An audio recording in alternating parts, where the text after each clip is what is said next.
My name is Mark. And I'm Sarah. And welcome to a review of Comic Hunters with the two gamers. But before we tell you our thoughts, let's do a brief overview.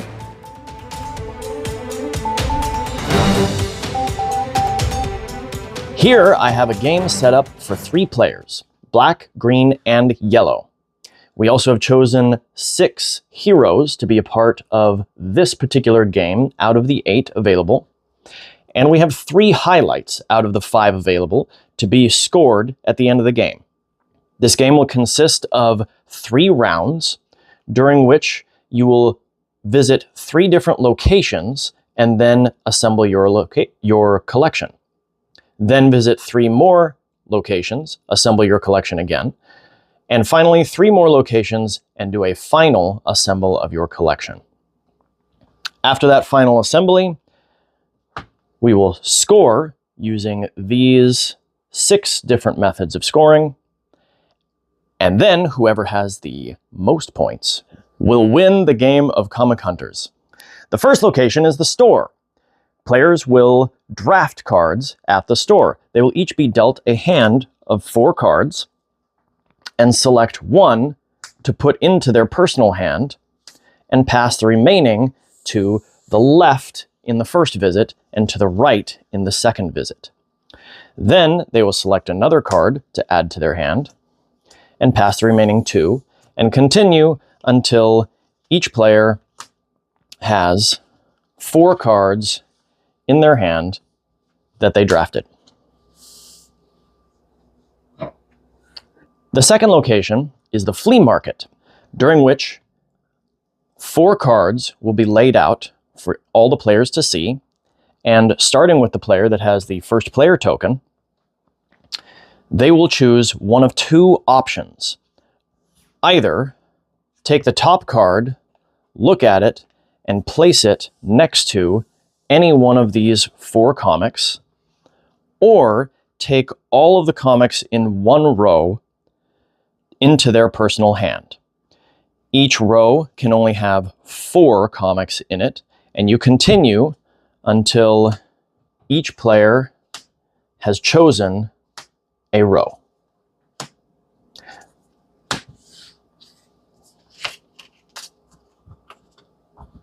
The third location, location C, is the auction site.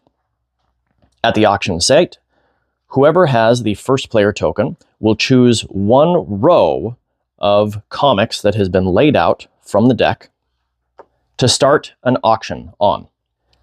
To start this auction, they will announce how much of their secret stash they're willing to pay for that particular row.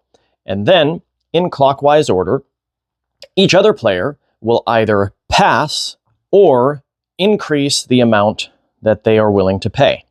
Once all players but one have passed, that player will decrease their secret stash by the amount they chose to bid and take the auctioned row of comics into their personal hand. The next player will repeat this by starting another auction with one of the 2 remaining rows of comics. After they have paid for their comics, the remaining player will pay 1 point of their secret stash for the comics that are left and take those into their personal hand. The third location is the convention. At the convention, the player with the first player token may move 1 comic into any open space, provided that they can move it through open spaces. Then they choose 1 column or row and 1 hero, and they may take all of the comics with that hero in that row into their personal hand. Then the next player does the same by moving 1 comic, if they wish, into an open space, and then taking all of the comics with that hero into their personal hand. You continue this process until each player has taken comics from the convention twice. At the end of each round, there is an assemble collection stage. During the assemble collection stage, each player will simultaneously select cards from their hand to pay for and then put into their collection face up on the table. In order to do this, you must discard other cards from your hand with a value equal to the ones you wish to play on the table. You must have 2 of the same hero in a collection in order to play it on the table.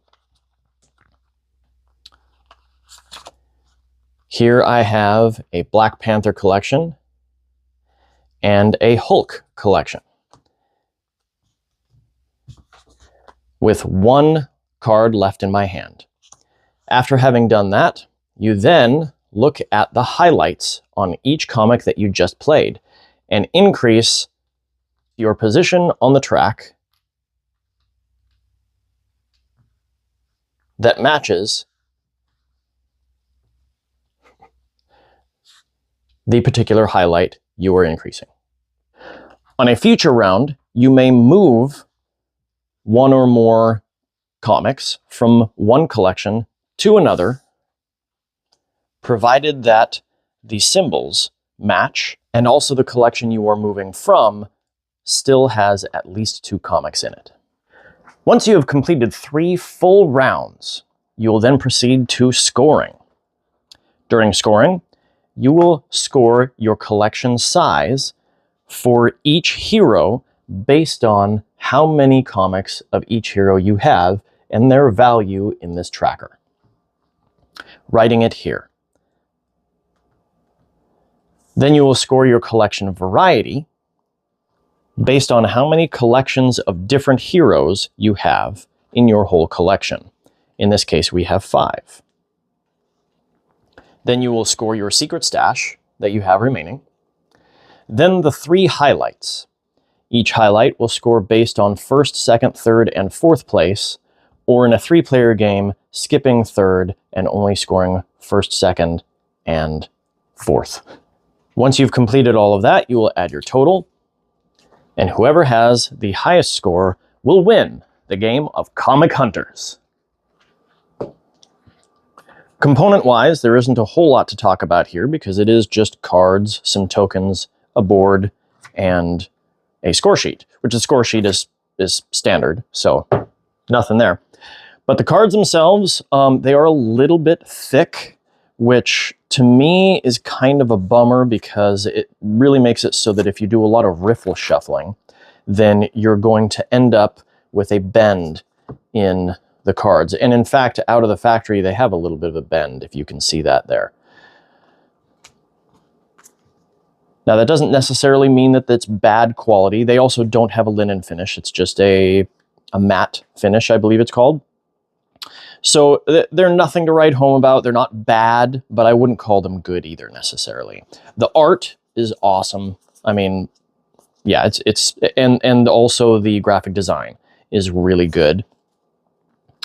And the board, while laid out very clearly, very helpful here, and the 4 different types of locations and what they do, it's all right. I do like the design, but the creases, this is an odd choice. Rather than having, and I'm going to take these off, rather than having it be a cut crease, we have the old school crease, like in old school Monopoly and Sorry and stuff like that, where if you have a piece along this crease, it may or may not stay there, and it's not the greatest. And lastly, these tokens are some of the thinnest I have ever seen. That could easily get bent, especially the larger 1st player token that I have lost. But they, as I believe I will mention, if you bump this at all, it's going to move stuff around. And while the highlights themselves will not be too difficult to put back where they were, you just count up what highlights you had on your cards and put them back, it really would be pretty annoying to have to do that. Lastly, this insert is just some cardboard that's been folded. So if you care about inserts, this is nothing to write home about. So before we get into what we think about the game, I want to mention that what you saw was a 3-player game setup. 4 players is very similar to that, but the solo and the 2-player games have quite a variation. So just so you're aware, that is the case. So what do you think? What do I think? I like this game. We played this at a convention, Dice Tower East, and played it with a 4-player game. And then Mark and I played it when we bought it, just the 2 of us. And I enjoyed the 2-player game just as much as I enjoyed the 4-player game.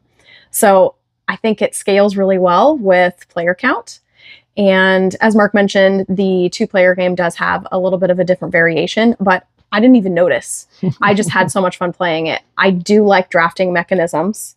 I like set collection. I like deck building games and engine building mechanisms. This doesn't have that, but it feels like I'm building something because I'm assembling my collection. I'm acquiring these comics. And at the end, I have this nice big stack of comics that score me points. So it kind of gave me a little bit of a feel of that engine building, a little feel of the deck building, even though that's not the type of game that this is. I still had that. And so I really enjoyed the game because of those mechanisms. Well, you covered a lot there. I don't have a whole lot to add. The 4 different types of drafting / auction is really nice. I really like the variety that adds, and it kind of brings out the fact that even within one mechanism or maybe 2 mechanisms, there's different ways to do it. And so the whole game feels like doing a similar mechanism slightly differently each time.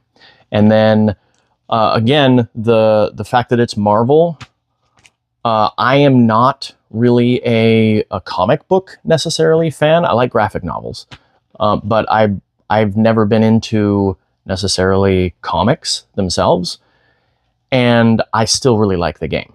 And so I really feel like if you are a comic book kind of a person, a comic junkie, then this is a slam dunk. This is, Absolutely. I mean, you have to go get this, and especially Marvel, obviously. I really do like Marvel as an IP, as an intellectual property. Mm-hmm. And though this doesn't have any of the heroes that I'm a huge fan of, I still really enjoy it. I hope eventually that they maybe do some expansions to add in some other heroes that aren't in this game. Oh, that'd be kind of fun. That would be kind of fun, yeah. I really enjoyed the fact that this game has to do with comic books because my father is a huge comic book collector. And so I grew up in a family where my dad was talking about comics, he was talking about DC, he was talking about Marvel. So to have this game definitely has the nostalgia of the collecting of the comics that people did back when my dad was a teenager, when, you know, in the 50s and the 60s and the 70s, where you just really had all of these people collecting comics. So it has that. And I am excited to play this game with my dad because I think that just because of that comic book theme, he's really going to enjoy playing this game. So having said that, we do have some cons about the game. You may have noticed that I mentioned when talking about the components are not really all that great. Unfortunately. Yes, unfortunately. You've got the tokens that are very thin, and outside of the fact that that is just kind of cheap, it also makes it really difficult to pick the pieces up off of the board and move them. The size of the checkmark token that doesn't fit in the schedule Right. makes it so, I mean, and this is true with all the components, if you bump that board, Yeah. everything's going to go somewhere else. And it's not easy to put that back where it was. Actually, the highlights would be easy because you just recount up all of the highlights that you have. But if you've forgotten where you are in the schedule for some reason, that could potentially be an issue. I didn't love the board. I thought the board was a little busy, and I can't quite put my finger on why I thought it was busy, but when I first saw it, I was really overwhelmed until I realized that there were phases that we were doing, and I finally understood the schedule with the check mark, and it made a little bit more sense as I looked at it a little bit more. But I don't know, the board just seems really busy to me. But I was thinking about comics are that way. I have difficulty reading comics because I don't know which section to go to. Am I going straight across? Am I going down and around? How am I reading this comic? The same with manga. It's the same way. So, the board's busy, but comics are busy. And maybe that was the reason why they did the board that way. And I disagree on this one. I think the board is just fine. At least the design of it, the graphic design. Now, again, the board has crease folds rather than the cut folds. I don't know the technical term for them. And that is an odd decision and kind of goes in line with the not great component quality that this game has, which is a bummer because that could really elevate it to the next level. Card quality was not my favorite. And I think it's funny though, because if you want to protect the cards, then you'll sleeve them. But people do the same with comics. If you want to protect your comic, you sleeve it. That's true. So maybe you have those people that don't care about sleeving their cards or comics.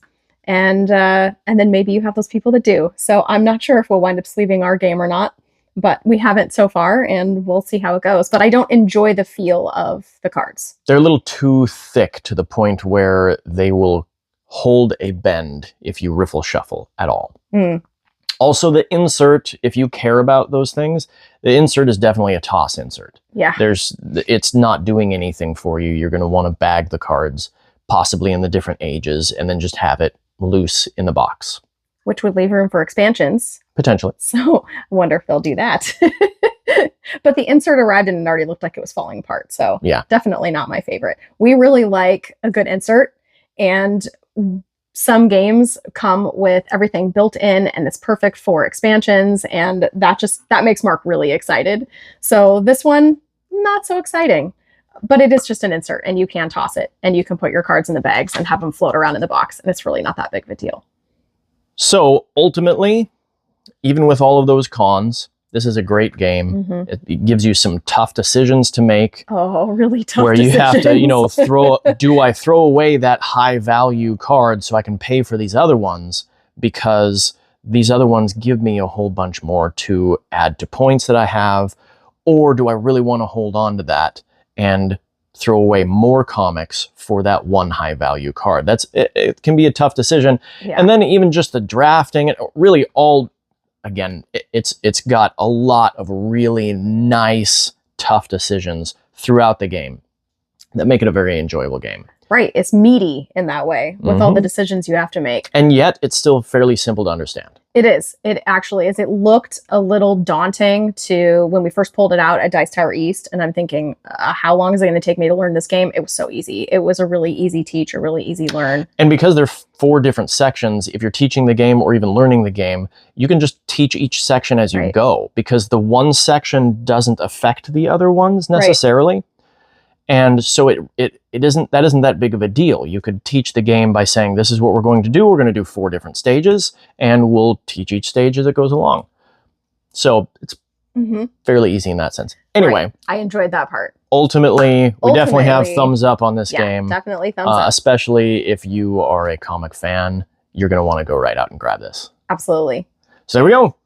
The Two Gamers review Comic Hunters. Thanks for joining us. Thank you for joining us, and we will see you next time. Have fun. Have fun playing games. Bye-bye. Bye.